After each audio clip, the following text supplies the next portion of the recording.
La semana pasada vimos que muchas veces se convierte en un fin en sí misma la oración. En lugar de ser un medio de comunicación con Dios, esta se convierte en el objeto.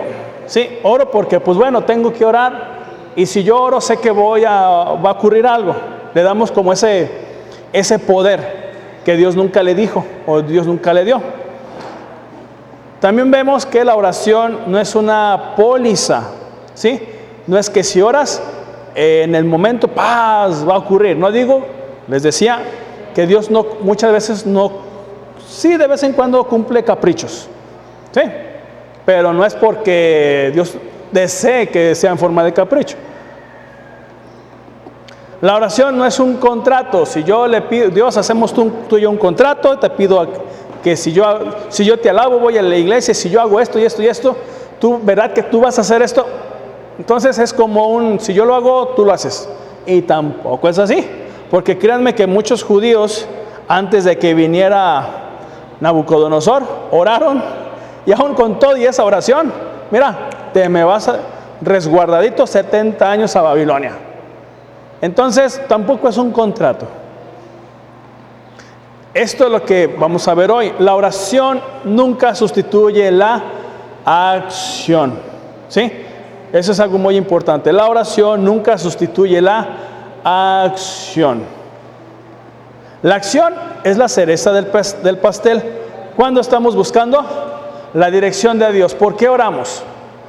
Para saber cuál es la voluntad de Dios, número uno. Recuerden que hay diferentes clases de oraciones, y dentro de esas a lo mejor intentamos practicar mucho la oración esa de que la oración ahí se me fue el nombre, las que Señor, no te pido que lo quites, pero que sí que lo tengas contigo, imprecatoria.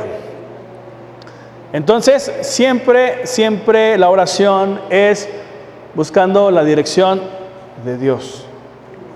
La oración me mantiene en contacto con Dios de manera más íntima, pero la acción es la demostración de esa intimidad, ¿sí? ¿Cómo voy a demostrar esa intimidad con Dios? A través de la acción, ¿sí?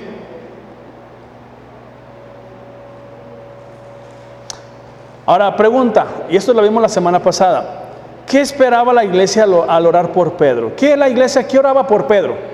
¿Qué esperaba que ocurriera? ¿Qué esperaba la iglesia que Dios hiciera para que Pedro pudiera salir de la cárcel? Bueno, supongo yo que oraban para que saliera de la cárcel. Esa es mi suposición. Pero en realidad no sabemos qué oraban. Pero como iglesia, en cierto sentido entendemos que si yo estoy orando es para que pues esté ocurriendo algo. ¿Sí me doy a entender?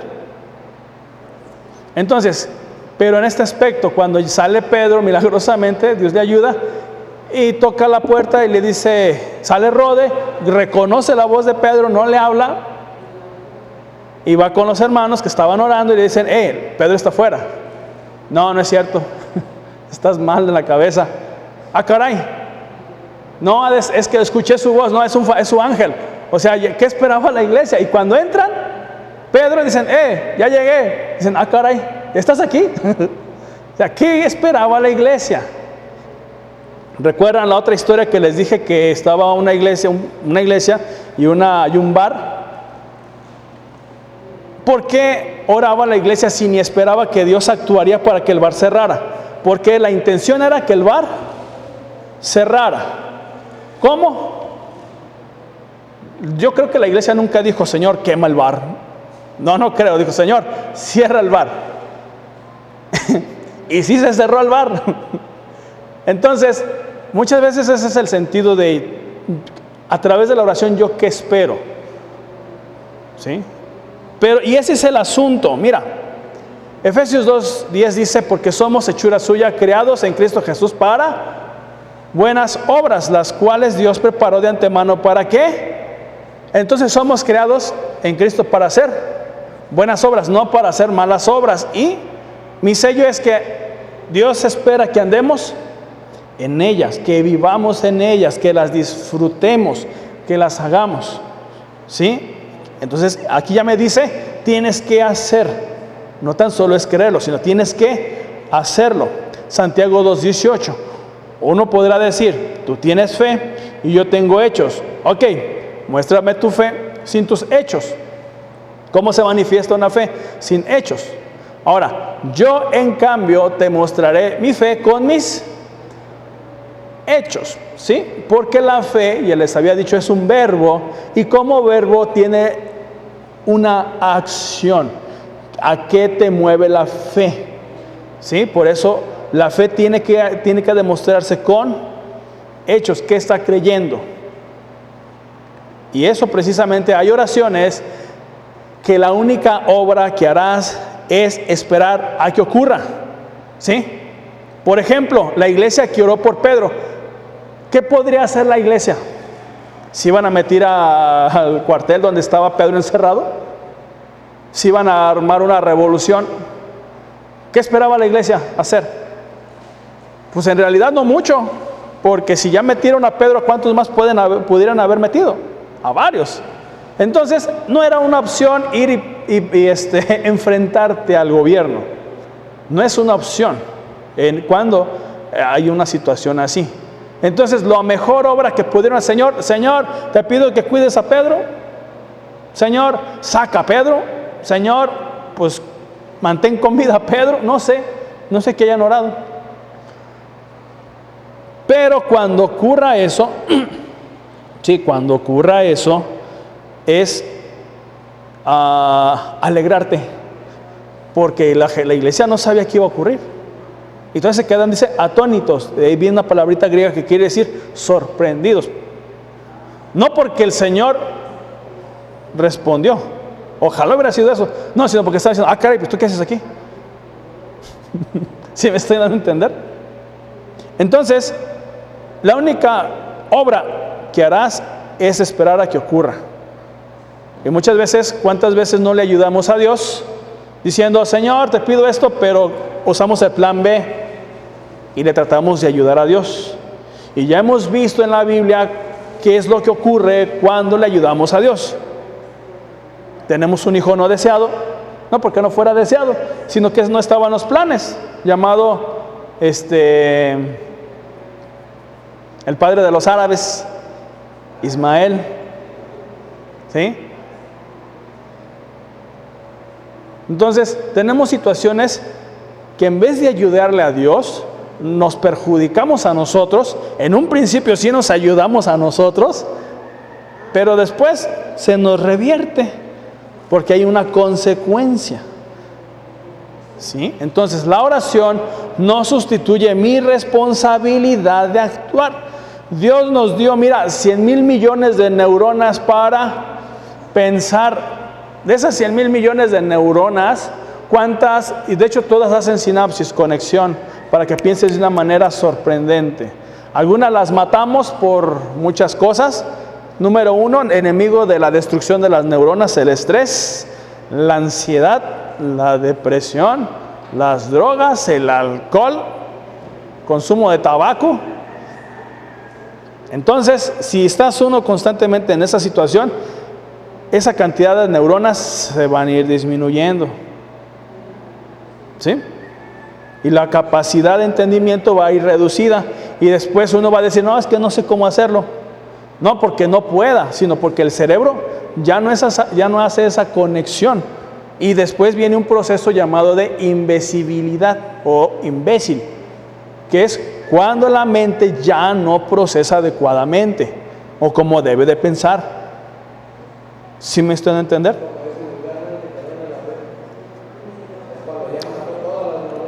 Por así decirlo. Entonces, si Dios me dio 100,000 millones de neuronas para pensar, entonces yo tengo que actuar. Sí, oro, pero también me dice Dios, practica. No es de, Señor, voy a orar porque ocurra esto y ya. No, o sea, también yo tengo que actuar. No es ayudarle a Dios, no es ayudarme a mí, es para que eso, lo que yo estoy creyendo, se empiece ahora sí que a ver reflejado.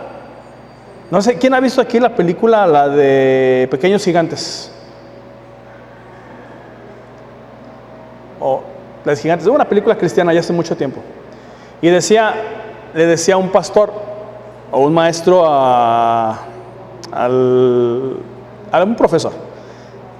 Y le decía, si no preparas, o sea, la lluvia viene, le pone una imagen, la lluvia viene.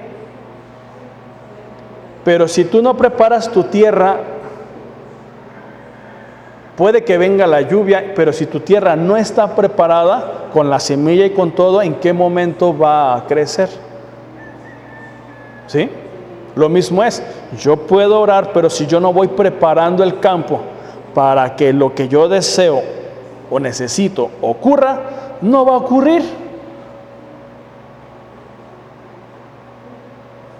¿Sí me están a entender? Por ejemplo, Dios, bájame el colesterol. ¿Qué tengo que hacer? ¿Seguir orando para que el Señor me baje el colesterol? O sea, qué bueno que así fuera, ¿verdad? Sería muy padre. Pero Él nunca se va a bajar el colesterol a través de oración. Tal vez a través de ayuno sí. Y quién sabe. Pero no es la idea esa. Es, ok, ¿qué tanto estás comiendo? Señor, que me desespere menos. Y estás en un lugar donde te desesperas. ¿Sí me doy a entender? O sea, pedimos muchas veces cosas que sencillamente con el hecho de darle la vuelta se pueden solucionar. No se ocupa una oración para eso.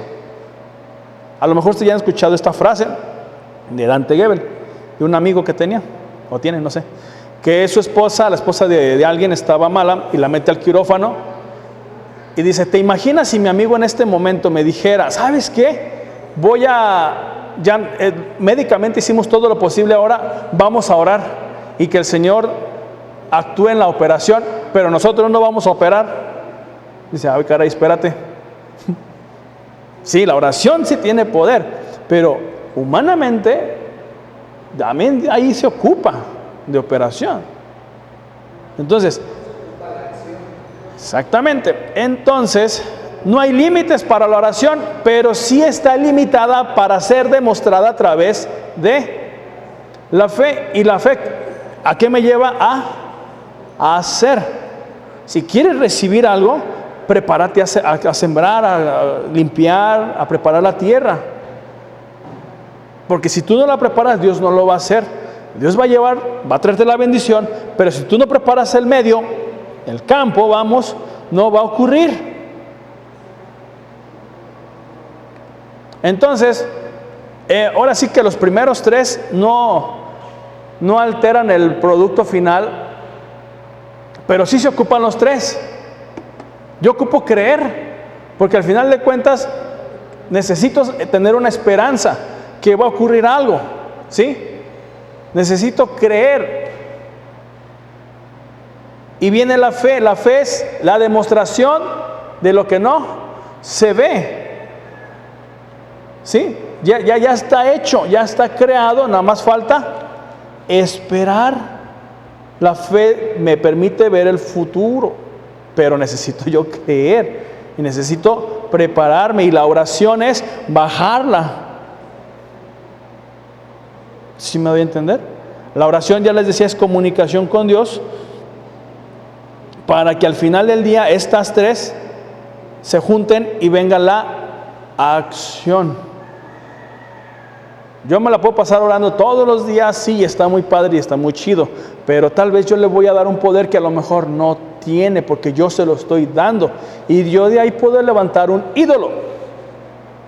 Cuando Dios dice, yo te voy a proveer. ¿Sí? Entonces, orar es importante, sí, claro que sí es importante, pero si yo no lo llevo a la acción a través de la fe, nunca lo voy a recibir, y voy a recibir frustraciones, dolores, problemas, ansiedad, porque yo le estoy diciendo a Dios como si fuera un contrato. Señor, es que yo oré para que ocurriera esto y yo no vi que tú hicieras algo. Otra frase muy cristiana, como alegándole a Dios, díganme: Señor, soy tu hijo y ¿cómo es posible que yo esté pasando por una situación así?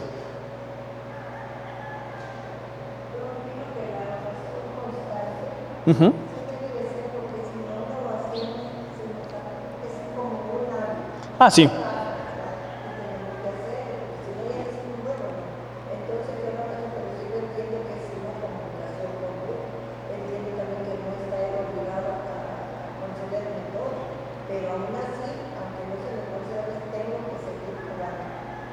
Ujú.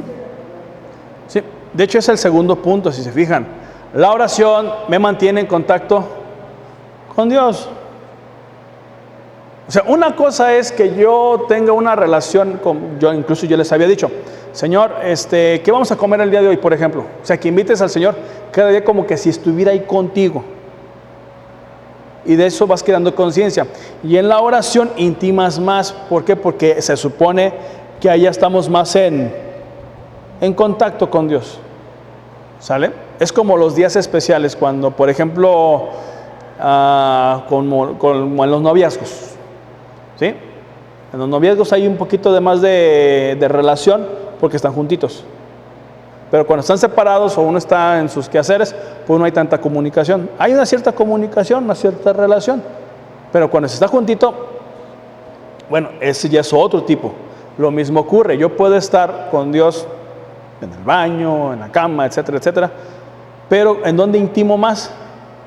Cuando mantengo un contacto con Dios a través de la oración. ¿Sí? Tiene que ser frecuente, se supone que sí, porque tenemos una sociedad, una koinonía, una comunión, se supone. Y eso precisamente me lleva a buscar la dirección de Dios. Pero muchas veces muchas veces puede ser este el problema. Yo le pido mucho a Dios, pero ¿en qué momento yo dejo que Él me hable a mí? Estamos como en un monólogo, ¿sí? Señor, yo te pido esto y esto y pa. Pero ¿en qué momento, y aquí viene la contracara, en qué momento yo espero a que Él me responda? No te digo que escuche su voz, no. Pero ¿en qué momento ahora dejas que tú lo escuchas a Él? Él ya te escuchó, perfecto. Pero en la sociedad también se debe de escuchar al otro. Cuando tú ya descargaste, cuando tú ya hablaste, cuando tú ya le dijiste, ok, ahora, y ese es el punto que quiero llegar, ¿en qué momento ahora tú escuchas lo que Él te dice? Ese es el asunto. Por eso se llama koinonía o relación. Por eso la oración me mantiene en contacto con Dios de manera más íntima, pero la acción es la demostración de esa intimidad. Cuando entonces yo ando con una ansiedad, con una depresión, el Señor va a poner en mi corazón una palabra, un texto que yo no lo sé, así que yo no sé cómo sea su relación con ustedes, pero el Señor siempre va a agregar o te va a poner algo. Y entonces, ¿ok? O alguien.